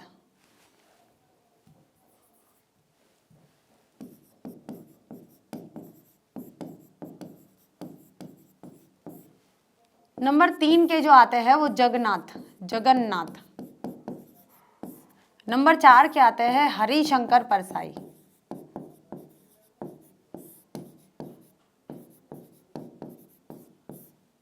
नंबर 5 के आते हैं श्रीधर पाठक, ठीक है। और भी बहुत से हैं, हम 5 लिखेंगे। तो देखिए ये है हमारे द्विवेदी युगीन रचनाकार, और भी बहुत से हैं, वो आपको याद करके इसमें से देख के लिखना है। अब चलते बच्चों क्वेश्चन नंबर 14, और क्वेश्चन नंबर 14 क्या कह रहा है कि छायावाद का नामकरण और प्रवर्तक व विशेषता बताइए।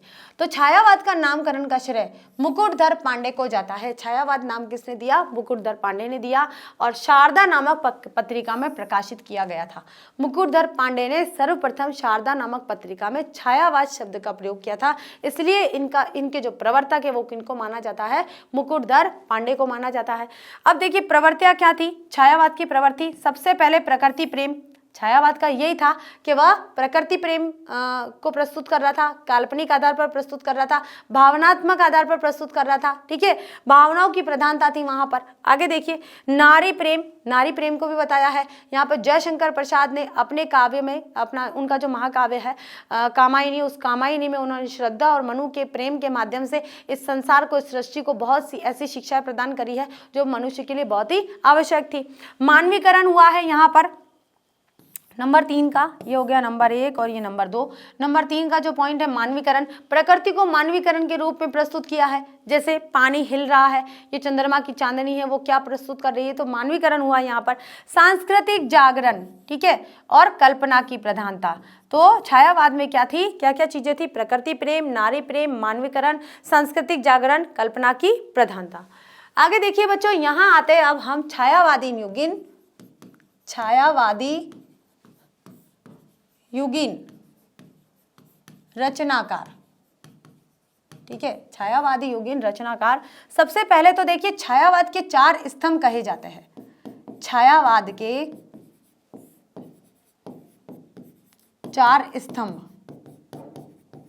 आप इन्हें ही तैयार कर लोगे ना तो बहुत है। पहले कौन है यहाँ पर? नंबर, ये सभी जो पहले दूसरे नंबर पर नहीं है, लेकिन हम नंबर डाल के लिखना जरूरी है, चारों ही बहुत ही इंपॉर्टेंट है। जयशंकर प्रसाद, इनके जब कहानियां और नाटक पढ़ेंगे तो ऐतिहासिकता का आपको पूरा ज्ञान हो जाएगा, इतिहास का। जयशंकर प्रसाद। दूसरे है यहाँ पर सूर्यकांत त्रिपाठी निराला, सूर्यकांत त्रिपाठी निराला। नंबर 3 के जो स्तंभ है वो है सुमित्रा नंदन पंत, सुमित्रा नंदन पंत। नंबर 4 के जो है स्तंभ कहे जाने वाले महादेवी वर्मा, महादेवी वर्मा। इन चारों को छायावाद के स्तंभ कहा जाता है कि इन चारों का साहित्य इतना है, इतना गूढ़ साहित्य है, इतना भावनात्मक साहित्य है, आध्यात्मिक साहित्य है।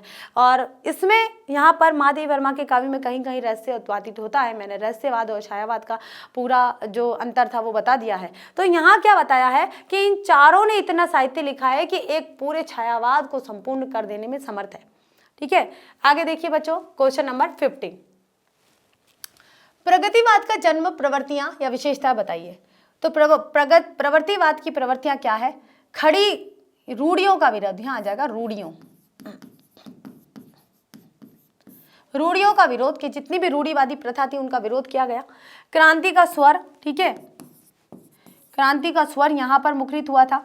मानवतावाद का स्वर मुखरित हुआ था, क्योंकि यहाँ पर जो अंग्रेजी सरकार की जो तानाशाही शासन था उस शासन से असंतुष्ट होकर प्रगतिवाद विचारधारा में, क्योंकि कवियों का आज़ादी दिलाने में बहुत बड़ा योगदान है, उन्होंने अपनी कविताओं को ऐसा लिखा कि जन जागरण को आक्रोशित कर दिया, उनके मन में असंतोष की भावना पैदा कर दी, ताकि वे अपने अधिकारों के लिए, अपने उत्थान के लिए, मानव अधिकारों के लिए, जन्मजात अधिकारों के बारे में समझ सके और जान सके और अपने अधिकारों को लेने का प्रयास कर सके। तो उसमें साहित्य का बहुत बड़ा रोल समझा जाता है। नंबर 4 का जो पॉइंट आता है, नारी भावना। नारी भावना को प्रस्तुत किया गया है। धरती पर ही स्वर्ग बनाना, नंबर 5 का। इस तरह से काव्य रचना की गई है जैसे धरती ही पूर्ण रूप से स्वर्ग हो गई है। अजय शंकर प्रसाद की कविताओं को देख लीजिए या सूर्यकांत त्रिपाठी निराला की कविताओं को देख लीजिए, ऐसा लग रहा है जैसे कि धरती पूर्ण रूप से नीचे ही आ गई है। बीती विभावरी जागरी, अंबर पनघट में डुबो रही, तारा गट उषा नागरी। ठीक है, इस तरह की जो कविता है पूर्ण रूप से मानवता को दर्शाती है। कला पक्ष का विशेष बल दिया गया है। सामाजिकवाद का यथार्थ चित्रण किया गया है। समाजवाद का, किसका? जो समाजवाद है उसका वास्तविक चित्रण किसमें किया गया है? प्रगतिवाद में किया गया है। नंबर 8 का जो पॉइंट आता है, समसामयिक की राष्ट्रीयता और अंतर्राष्ट्रीय चित्रण इसी प्रगतिवाद की कविताओं में आपको देखने को मिलता है। अब यहाँ हम करते हैं प्रगतिवाद के प्रगतिवादी युगीन रचनाकार।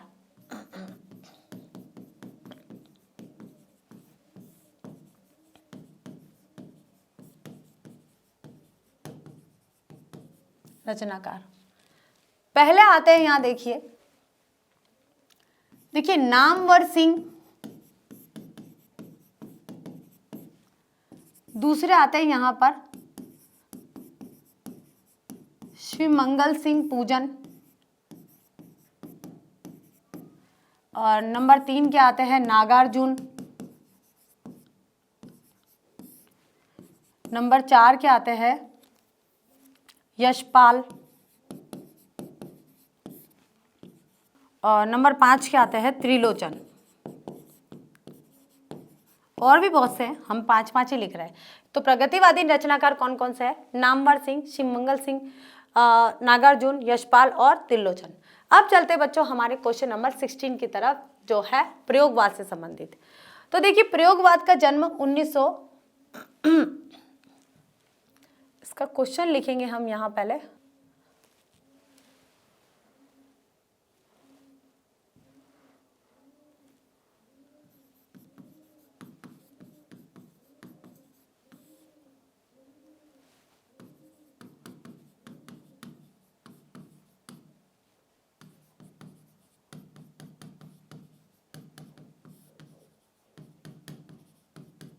बताइए प्रयोगवाद का जन्म व प्रवृत्तियां बताइए। तो आंसर देखिए हमारा आता है कि प्रयोगवाद का जो जन्म है, उत्तर आता है हमारे यहाँ पर, प्रयोगवाद का जो जन्म है 1943 में प्रकाशित अज्ञे की पत्रिका तार सप्तक से माना जाता है कि जब सच्चिदानंद हीरानंद वात्स्यानंद अज्ञे ने तार सप्तक पत्रिका का संपादन किया और तार सप्तक की एक विशेषता थी कि उसमें 7 कवियों की रचनाओं को रखा जाता था। तो ऐसे ही इसीलिए यहाँ पर, और ये कब किया गया था? 1943 में किया गया था, और एक नया प्रयोग हुआ था। प्रगतिवाद की विचारधारा चल रही थी और प्रगतिवाद थोड़ा सा धीमा था, और धीमे स्वर के कारण यहाँ एक नए प्रयोग की आवश्यकता हो गई, और वो किसको लगी? अज्ञे को लगी। और अज्ञे ने अपनी एक तार सप्तक नामक पत्रिका का संपादन कर उसमें नया प्रयोग किया, इसलिए प्रयोगवाद कविता, इसमें प्रयोगवाद इस युग को रखा गया। तो इसका जो जन्म यानी कि प्रयोगवाद की शुरुआत कब मानी जाती है? 1943 में मानी जाती है। प्रवृत्तियां, अहमवादी व्यक्तिवाद। अब जो व्यक्ति थे वो कैसे थे? अहंकारवादी हो गए थे, यानी कि सिर्फ अपने ही एक व्यक्ति, यानी कि एक व्यक्ति अपने आप में ही घूम रहा था। आगे देखिए नग्न यथार्थवाद की जो सच्चाई थी उसको सामने प्रस्तुत कर दिया गया, किसमें? प्रयोगवाद में। नंबर 3 का आता है अति बौद्धिकता। जो बौद्धिकता है, जो बुद्धि का विकास हुआ था वो अति रूप से हुआ था। नंबर 4 का जो पॉइंट आता है उपमानों की नवीनता। उपमान यानी कि उदाहरण, जो उदाहरण प्रस्तुत किए गए थे वो नए नए प्रकार के हो रहे थे। निराशावाद, जो निराशावादी चल रहा था प्रगतिवाद के अंतर्गत, उस निराशावाद को इन्होंने दूर किया था। प्रयोगवाद ने निराशावाद को दूर करने के लिए ही प्रयोगवाद का जन्म हुआ था। सामान्य विषयों का महत्व, जो भी सामान्य, क्योंकि एक विशेष विश्लेषण, कोई खास विषय को लेकर आप विश्लेषण कर रहे हो तो ठीक बात है, वो प्रगतिवादी लोग कर रहे थे या छायावाद के लोग कर रहे थे, वो ठीक है। लेकिन सामान्य जनता के सामान्य विषयों को कौन लेगा? तो वो लिया था प्रयोगवाद के कवियों ने, प्रयोगवाद के साहित्यकारों ने। इसमें अलंकार, छंद और भाषा का भी विशेष महत्व था। अब देखते बच्चों हम यहाँ पर प्रयोगवादी युगीन रचनाकारों के नाम।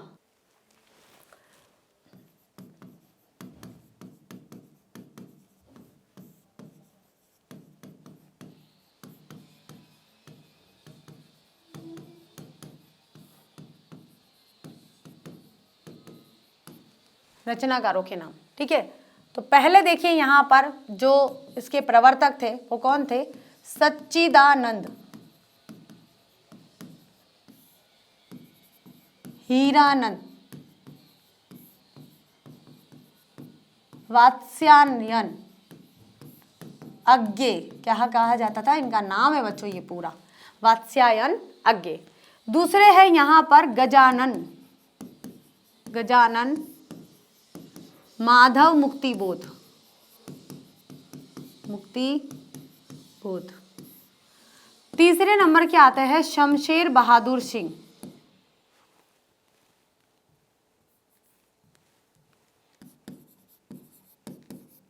शमशेर बहादुर सिंह। नंबर 4 के जो रचनाकार आते हैं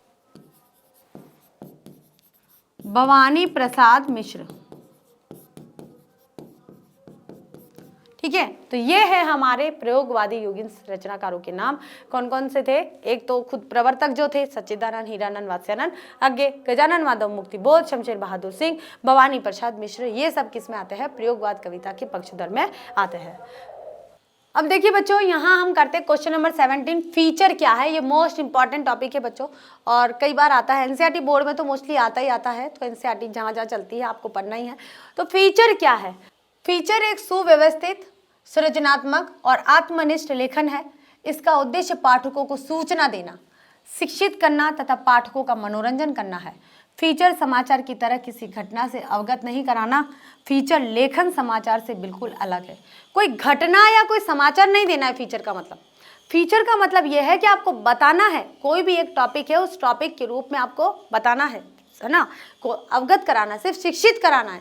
यह है फीचर के एक सुव्यवस्थित और सृजनात्मक, आप अपने मन से कुछ भी बना सकते हो, मतलब आपकी मौलिक रचना हो सकती है, उससे क्या बोलते हैं? फीचर बोलते हैं। तो इसकी एक परिभाषा क्या होगी कि फीचर एक सुव्यवस्थित, सृजनात्मक और आत्मनिष्ठ लेखन है।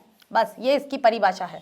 और इसका जो उद्देश्य होता है वो क्या है? पाठकों को सूचना देना या पाठकों को शिक्षित करना, उन्हें बताना पाठकों को कि हम किस विषय पर लिखने जा रहे हैं। और फीचर अपना मौलिक होता है, आत्मनिष्ठ होता है। आपके खुद के विचार क्या है, आपके स्वयं के विचार, अगर आप किसी विषय पर, किसी टॉपिक पर लिख रहे हैं तो वो क्या है? फीचर है। आगे देखिए बच्चों, फीचर के अंग क्या क्या है? सबसे पहले तो देखिए अंतर्वस्तु होना चाहिए, दूसरी उसकी संरचना होनी चाहिए, तीसरी उसकी भाषा शैली। अगर आपने किसी विषय पर फीचर लिखा है तो सबसे पहले आपको क्या करना है? उसके अंदर कोई टॉपिक लिख लिया, यहाँ पर आपका कोई भी शीर्षक होगा, यहाँ पर क्या होगा? आपका शीर्षक। यहाँ पर आपने जो भी अंतर्वस्तु लिखी है उसे क्या बोलेंगे? अंतर्वस्तु। कि आप लिखने क्या जा रहे हैं, शीर्षक आपका क्या है और आप लिखने क्या जा रहे हैं। उसके बाद में आपका लिखने का तरीका क्या है, कि संरचना किस तरह की है, आप किस तरह से उसको लिख रहे हो, छोटे छोटे पैराग्राफ में लिख रहे हो या अलग अलग लिख रहे हो। उसके बाद में आप कैसी भाषा का प्रयोग कर रहे हो जिससे पाठक को पढ़ने पर आसानी से समझ में आ जाए, तो वो क्या कहलाता है? फीचर कहलाता है। क्या कहलाता है? फीचर। आगे देखिए बच्चों, फीचर के प्रकार। फीचर कई प्रकार का हो सकता है, बहुत प्रकार का हो सकता है, जैसे व्यक्तिगत फीचर, समाचार फीचर, त्योहारों या पर्व संबंधी फीचर, या रेडियो फीचर। व्यक्तिगत फीचर यानी किसी व्यक्ति विशेष के ऊपर लिखा गया फीचर, या समाचार के तौर पर कोई शिक्षा देने के लिए या कोई सूचना देने के लिए आपने कोई फीचर लिखा है, या फिर कोई त्योहार या पर्व के ऊपर आपने कोई फीचर लिखा है, आपने कोई मंतव्य लिखे हैं, आपने कोई विचार लिखे, उसे फीचर कहेंगे। या फिर रेडियो फीचर, कि आपने लिख तो दिया है और रेडियो के आधार पर आप उसे सुना रहे हैं, तो वो भी फीचर है। ठीक है। विज्ञान फीचर, किसी वैज्ञानिक तकनीक के बारे में आप लिख रहे हो तो वैज्ञानिक फीचर है। चित्रात्मक फीचर, व्यंग्य फीचर, व्यंग्यात्मक तौर पर लिख रहे हो तो व्यंग्य फीचर है। यात्रा फीचर और ऐतिहासिक फीचर। तो फीचर कई प्रकार का हो सकता है और आपको ऐसे नाम नहीं पूछे जाएंगे वहां पर कि कौन कौन से प्रकार का होता है, बताइए, ऐसा नहीं पूछा जाएगा। ठीक है। आगे देखिए बच्चों, फीचर की विशेषताएं क्या है। सबसे पहले लिखने से पहले आपको क्या करना है कि फीचर का आरंभ रोचक होना चाहिए। आप किसी कविता के आधार पर लिख सकते हो, कोई आपने श्लोक लिख लिया है, या कोई ऐसी दो पंक्तियां जो इंटरेस्टिंग हो, उससे, जैसे आप भाषण बोलते हैं ना, तो भाषण बोलते समय पहले हम एक कविता बोल लेते, शेर बोल लेते, तो शेर के आधार पर फिर हम फीचर स्टार्ट करते, तो ऐसा भी आप कर सकते हो। हृदय पक्ष से जुड़ा होने के कारण इसमें भाषा का विशेष स्थान होना चाहिए। आपके मन से जो भाषा निकल रही है, हृदय से जो भाषा निकल रही है, आपके दिल से जो भाषा निकल रही है, उस भाषा का प्रयोग करना है जो पाठक को आसानी से समझ में आ जाए और वो पढ़ने के लिए और आतुर हो कि आगे क्या लिखा हुआ है। आगे देखिए बच्चों, फीचर में अनावश्यक विस्तार से बचना चाहिए, फालतू की बातें उसमें नहीं होनी चाहिए। काव्य के समान आनंद देने वाला होना चाहिए। जैसे काव्य को पढ़ते पढ़ते ऐसे लय बनता है और लय के साथ में एक रागात्मक प्रवृत्ति बनते बनते बनते हम उसे पढ़ते जाते हैं, वैसे ही फीचर को पढ़ते पढ़ते आपको ऐसे ही काव्य रूप का ध्यान रखना है और ऐसे ही आपके अंदर लय बन जानी चाहिए, ऐसा फीचर होना चाहिए। फीचर में प्रयोग की गई कल्पनाएं सटीक होनी चाहिए। काल्पनिक होता है फीचर, लेकिन उसमें सटीक होनी चाहिए कि कल्पना सही है। आगे देखिए, फीचर में विषयों का संतुलित वर्णन होना चाहिए। जो भी विषय लिए है उसमें कम से कम वर्णन में आप ज़्यादा से ज़्यादा बात कह दो, यानी कि गागर में सागर बनने की बात कह दो, तो वो क्या कहलाता है? फीचर। तो ये फीचर की विशेषता है। आगे देखिए, आलेख क्या है? अब आलेख भी आ सकता है। आलेख वह है जिसमें किसी घटना, किसी विषय, यानी कि आर्थिक, सामाजिक, सांस्कृतिक, भौगोलिक कोई भी विषय हो सकता है और इनसे संबंधित कोई घटना भी हो सकती है, पर संक्षिप्त शब्दावली के माध्यम से लिखित रूप में प्रस्तुत किया जाता है और बहुत ही शॉर्ट होता है। आलेख कैसा होता है? शॉर्ट होता है। फीचर कैसा होता है? बड़ा होता है। ठीक है, फिर भी इतना बड़ा नहीं, आप उसे संक्षिप्त कर सकते हैं। आप एक आलेख की जो सटीक परिभाषा है वो यहाँ से लिखेंगे कि किसी भी विषय पर अपने भाव अभिव्यक्ति की लेखन शैली आलेख कहलाती है। किसी भी विषय पर आपने अपने भावों के अनुसार कोई लिखा है, कुछ भी लिखा है, अपने मन की अभिव्यक्ति को प्रस्तुत किया है, तो वो क्या कहलाएगी? आलेख कहलाएगी। आगे देखिए बच्चों, एक अच्छे आलेख में क्या गुण होने चाहिए? सबसे पहले तो क्या होना चाहिए? देखिए कि भाषा सरल व स्पष्ट होनी चाहिए, तब वह अच्छा माना जाता है। कोई भी रचना किसी के भी द्वारा लिखी गई है, अगर पाठक को समझ में आ गई है तो वह अच्छी और बुरी मानी जाएगी। अगर उसे समझ में नहीं आई है तो उसका कोई रोल है ही नहीं साहित्य के क्षेत्र में। पाठक को आसानी से समझ में आनी चाहिए। आप कोशिश करिए कि जो भी पाठक इसे पढ़ेगा वो आसानी से समझ जाएगा कि यहाँ पर जो कवि है या साहित्यकार है या जो लेखक है या निबंधकार है, जो भी है, वो क्या कहना चाह रहे हैं। दूसरा है, विचार कथात्मक न होकर विवेचनात्मक होना चाहिए। कहानी के तौर पर नहीं होना चाहिए। आप उसे बता रहे हैं, आप विवेचन कर रहे हैं, आप चिंतन के द्वारा अपने भावों को अभिव्यक्त कर रहे हैं, अपने विचारों को रख रहे हो, आप अपनी चिंतन की अभिव्यक्ति कर रहे हो। चाहिए आलेख से पाठक की जिज्ञासा उत्पन्न हो जाए, ऐसा होना चाहिए। जिज्ञासा, जानने की इच्छा, कि आलेख को शुरुआत में पढ़ा, उसके बाद में वो पढ़ता जाए, ऐसी उत्कंठा जागृति होनी चाहिए, तो वो एक अच्छा आलेख कहा जाएगा। आलेख हमेशा ज्वलंत, यानी कि जो हाल ही में कोई घटना घटी है उसके ऊपर या प्रसिद्ध मुद्दों पर होना चाहिए। कोई मुद्दा जो बहुत समय से चलता आ रहा है, ऐसे मुद्दों पर एक आलेख होना चाहिए। आलेख से भावुकता संभव हो सकती है। भावुक होगा तभी व्यक्ति अपने मन के भावों को लिख सकेगा, अन्यथा वो नहीं लिख सकेगा। आगे देखिए, आलेख के विषय पर गहन ज्ञान आवश्यक है। आप जिस विषय पर आलेख लिख रहे हो उसका पूरा ज्ञान आपको होना जरूरी है। आलेख का अस्तित्व तथ्य पर निर्भर होता है। तथ्य यानी फैक्ट्स आपके होने चाहिए। आपको पता होना चाहिए कि एक्चुअल में वहाँ हुआ क्या था, वो आप इस विषय पर क्या बातें चल रही है, क्या घटनाएं घटित थी, उस आधार पर आपको आलेख लिखना है। आखिर यानी अंत में निष्कर्ष अनिवार्य होता है। निष्कर्ष लिखना बहुत जरूरी है। तो इस तरह के आलेख के ये गुण हैं। आगे चलते हैं बच्चों, देखिए आलेख और फीचर में अंतर भी पूछा जाता है, तो ये आलेख और फीचर में अंतर है। तो देखिए पहला अंतर क्या है हमारा, देखते हैं कि आलेख गंभीर और व्यंग्यपूर्ण होता है, जबकि फीचर में हास्य और मनोरंजन पूर्ण होता है। आलेख को संपूर्ण जानकारी और तथ्यों के आधार पर ही लिख सकते हैं, जबकि फीचर के लिए आंख, कान, भाव, अनुभूतियों और मनोवेग आदि की सहायता लेनी पड़ती है, इससे ज्यादा नहीं। आगे देखिए नंबर 3 है, आलेख में शब्द सीमा अधिक होती है और जबकि फीचर में शब्द सीमा 250 से अधिक नहीं होती है, मतलब 250 तक हो सकती है। चौथा है, आलेख में विषय पर तथ्यात्मक विश्लेषण, विचारात्मक जानकारी होती है, कल्पना का कोई स्थान नहीं होता है। और जबकि विषय से संबंधित व्यक्तिगत अनुभूतियों पर आधारित विशिष्ट लेख है, जिसमें काल्पनिकता और सृजनात्मकता होनी चाहिए। किसमें? फीचर में। तो देखिए बच्चों, यहाँ हमने क्या किया है, यहाँ हमने रचनात्मक तौर पर हिंदी साहित्य का इतिहास हमने पढ़ा है, उसकी प्रवृत्तियाँ पढ़ी है, जो भी आधुनिक युग के युग थे सारे के सारे उनकी प्रवृत्तियाँ पढ़ी है, उनका समय पढ़ा है और उनके नामकरण को पढ़ा है। उसके साथ हमने भाषा पढ़ी है, भाषा के तीनों रूपों को पढ़ा है, आलेख पढ़ा है और हमने फीचर पढ़ा है। तो सारी चीज़ें आपके एनसीईआरटी बोर्ड में कंपलसरी तौर पर आएगी। इनमें से कोई ना कोई क्वेश्चन जरूर आएगा, चाहे वो कोई भी बोर्ड हो। जिन जिन बोर्ड के ये सिलेबस में आया है आपको पढ़ना है। अगर फीचर और आलेख नहीं है तो कोई बात नहीं, हिंदी साहित्य का इतिहास जरूर है, तो आपको ये सारी चीजें ध्यान में रखनी है। तो आज की क्लास हमारी यहीं समाप्त होती है। अगले लेक्चर में नया टॉपिक लेकर फिर से हाजिर होते हैं। तब तक के लिए थैंक यू।